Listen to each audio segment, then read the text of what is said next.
I became the floorboards in a family home, the ones that carried every footstep, every celebration, every goodbye, every argument behind closed doors. Everybody trusted them, nobody thanked them until they started to crack. Then suddenly the damage was all anyone could see. I've been a candle in the cathedral, melting myself to give people light, watching strangers kneel beside the warmth, pray for miracles, find comfort, find hope, then walk away, never once noticing the wax pooling beneath me was all that I had left. I learned that people love fountains as long as water keeps flowing. Nobody asks the fountain what it costs to keep pouring. Nobody wonders if the well beneath it is running dry. Tell me, what happens to the mountain after everybody takes a piece? Yeah, I bury pieces of myself like seeds, believing time would turn them into forests instead. Most became headstones for futures that never learned how to breathe. Some nights I walk among them like a groundskeeper of forgotten versions, reading names nobody else remembers. Dreams, trust, wonder, excitement, belonging, the belief that people meant what they said. The hardest funerals are not for people, they're for possibilities, for lives we carried inside our chests that reality never allowed to exist. Cause nothing carves a deeper wound than mourning something before it ever had the chance to live. And I wonder how many storms a lighthouse survives before it secretly starts praying for darkness. How many bridges wish they could collapse just to know what it feels like to stop caring everyone for a moment. How many trees spend their whole lives giving shade before they start envying the birds that were free to leave?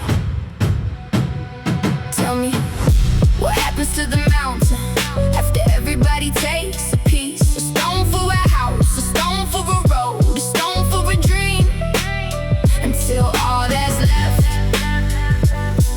is a shadow of what it used to be. What happens to the river when everybody drinks but nobody notices the source is bleeding? How many pieces can a soul give away before it becomes a memory of itself?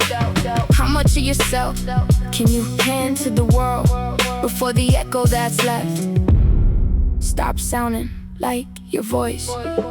People say, reach out when you're struggling, but nobody talks about how difficult it becomes when reaching out start feeling like begging, when every unanswered message feels heavier than the last, when vulnerability starts feeling like an apology for existing. So you learn new languages, the language of I'm fine, the language of jokes, the language of changing the subject before people get uncomfortable, the language of carrying pain in ways nobody notices. You become an actor performing survival for an audience that thinks it's watching someone live, and after a while you get so good at pretending you start fooling yourself. Tell me, what happens to the mountain after everybody takes a piece? A stone for a house, a stone for a road, a stone for a dream, until all that's left is a shadow of what it used to be. I built rooms inside myself for people I thought would stay, painted the walls, hung memories in the hallways, left lights burning through every season, kept the doors unlocked for years.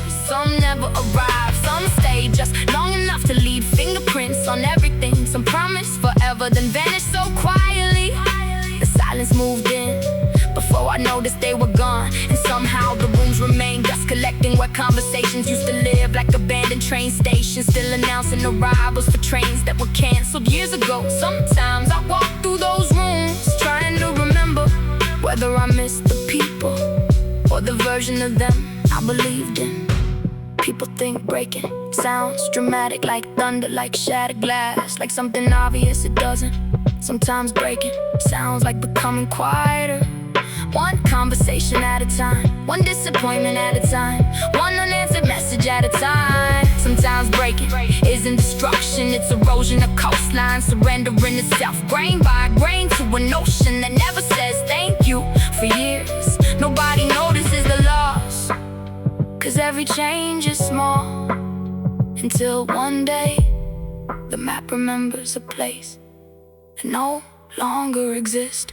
One day the light goes out, don't tell people the lighthouse failed. Tell them it spent years burning through its own foundation to guide ships home that never planned to stay. Tell them the river didn't stop flowing because it became selfish. The source simply ran out of blood.